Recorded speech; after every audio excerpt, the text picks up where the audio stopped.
work at Bunnik Tours. I've been here for 8.5 years. I work in product, and I recently went on our 5 stars tour in August.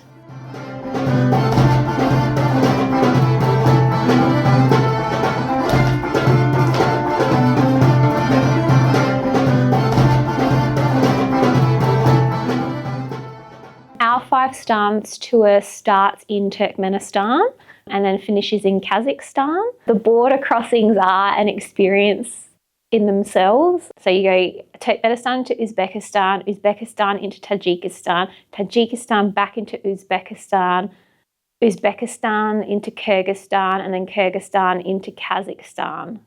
So 5. Yeah, lot of kilometres and a lot of landmass being traversed. Highlights. I'd say probably the crater, which is an optional tour that we do in Turkmenistan. Do it in the afternoon, it's quite lengthy. In 4-wheel drives on very bad roads to the giant gas burning crater. We do that sort of late afternoon, evening, because obviously it looks better at night time, and have dinner included there and then drive back again, so you don't get back to the hotel until probably about midnight-ish. So it is a long time. That was a real highlight for me. Just being in Turkmenistan is a massive highlight because it's such a different part of the world. A lot of places and a lot of people refer it to as a dictatorship, and it's a very difficult country to get into, but it wasn't.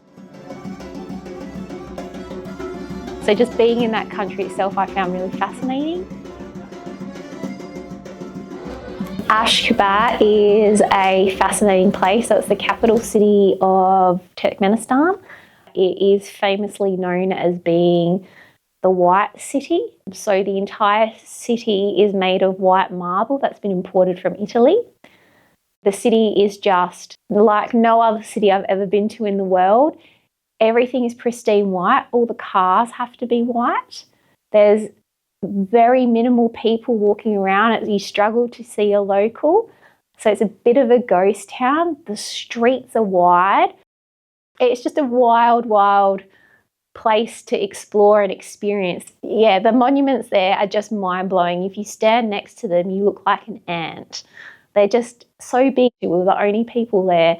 At nighttime though, it's kind of mimics Las Vegas. So a lot of the buildings are all covered in neon lights, so it looks like a rainbow at nighttime.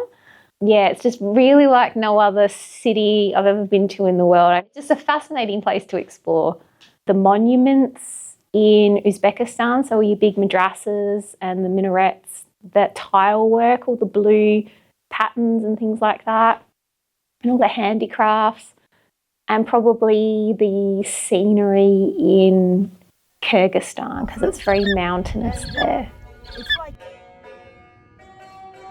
So while we're in Kyrgyzstan, we go to the really large lake there, Lake Issyk-Kul, and we stay overnight in a yurt, which is a really cool experience. The yurts had everything in them. We were lucky enough to have our own facilities, so we didn't have to share a toilet or shower. And it was just really cool to be able to stay in a traditional yurt as opposed to another hotel. So yeah, they're probably the highlights for me. Life is very different over there. In some parts, I'm assuming what the world would have been like 60 or 70 years ago. They do still do a lot of handicrafts, whether it's blankets over the couch, a cushion that you're sitting on. Manchester, you don't necessarily go to a store like we would to Harris Scarfs and go buy a quilt cover or Kmart.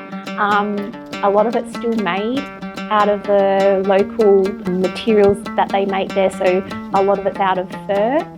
We actually got to see them make it and how it's put together, and it's such a labour-intensive process, and they still do it, which is fascinating.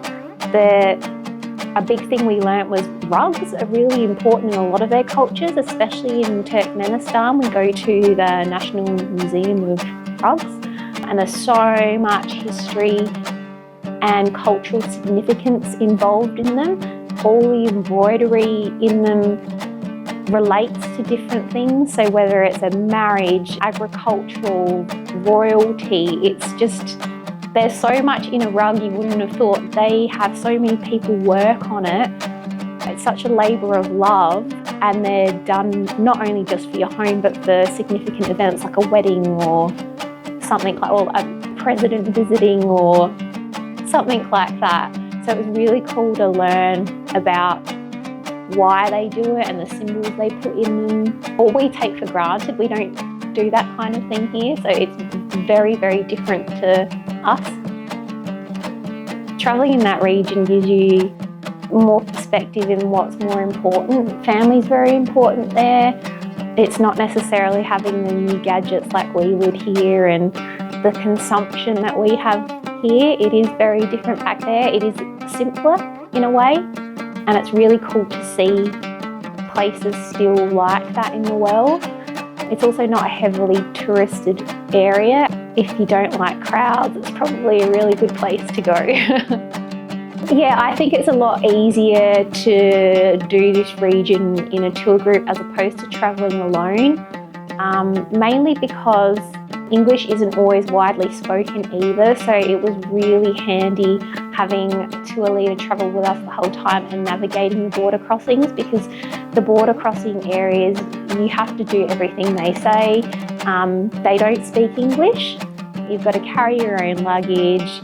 It could take hours depending on how busy it is. You can't just rock up and go, here's my passport. A lot of the time these border crossings are in the middle of nowhere and there's not a taxi rank around where you can just go, hey, I need to get to the next big city. So yeah, there's definitely merit in doing the 5 stars with a tour company.